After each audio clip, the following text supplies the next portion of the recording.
Well, here we are, day 6, the end of winter barley harvest, and we are just right up on top of the hill. The lights of Tewkesbury twinkling away in the background.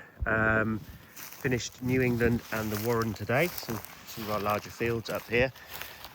Just thought we'd have a little bit of a look round while we've just got a little bit of daylight left around the header and the combine itself. So really straightforward to hitch on and off. All the hydraulic services are on that handheld gadget there, including this element here, which is the pin that releases all of that. That is also linked to a pin at the bottom of there, which attaches the header to the combine. And you've got the PTO shaft, that's power takeoff, that is driven by belts underneath these guards here. That drives the gearboxes and all the belts, the reel, the oil for everything is all held in the headstock here, and the various controls for the header and the guides are all on the front there. So that little white bar is A to E, which is the tilt for the header itself. The bit sticking out is the oil filler for the actual reservoir. And then you've got these guide wheels on the bottom of the header here. So those contour the ground. There's a pair of them at the back there. Singleton here. And then new to us this year, actually, these crop dividers. So they're actually quite an improvement on the last one.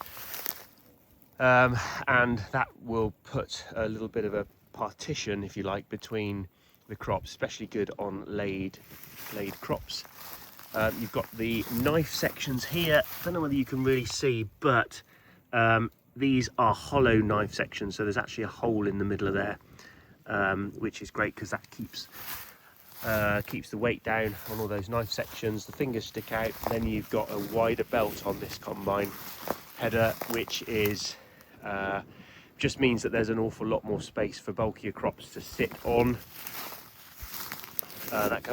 Both of those feed into the main kind of combine intake conveyor, which is just in there. Nylon sort of reel fingers on here, and it was amazing actually on the old header how much those actually worn out over 10 years worth of going through the crop, and all pretty straightforward in terms of latching it on. This is all automatic. There's the bracket that attaches it to the header trolley when it's actually on the in a sort of transport on its actual trolley going kind of down the road. Yeah, so FD2 FlexDraper, it pivots kind of where are we?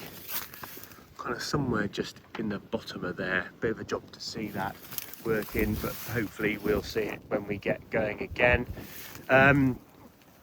Bit of a dilemma, to be honest, at the moment in terms of where we go, what we cut next. Going to have a look at some rape in the morning, see what sort of moisture that is. It was very, very dry tonight when I just did a hand sample. We'll see how that rubs out on the combine tomorrow.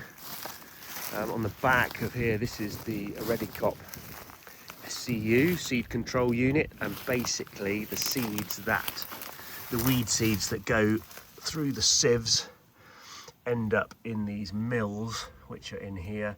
Those are spinning somewhere in the region of 2,500 to 3,000 RPM, and that gives that whining sound, the whining noise. But those mills will kill 96% of the seeds that the combine ingests. Probably uses about 2 litres of fuel per hectare to run. There are the chopper blades just up in there that you can see as well. So really good bit of kit. Again, oddly, another Canadian manufacturer on the back of the combine, and then the MacDon, also Canadian, on the front. So yeah, this is where we are. So 220 hectares or so of winter barley done in 6 days. A bit of moving around to do, and then we will hopefully get into some oilseed rape as long as it's not too dry. But tune in tomorrow and see how we get on.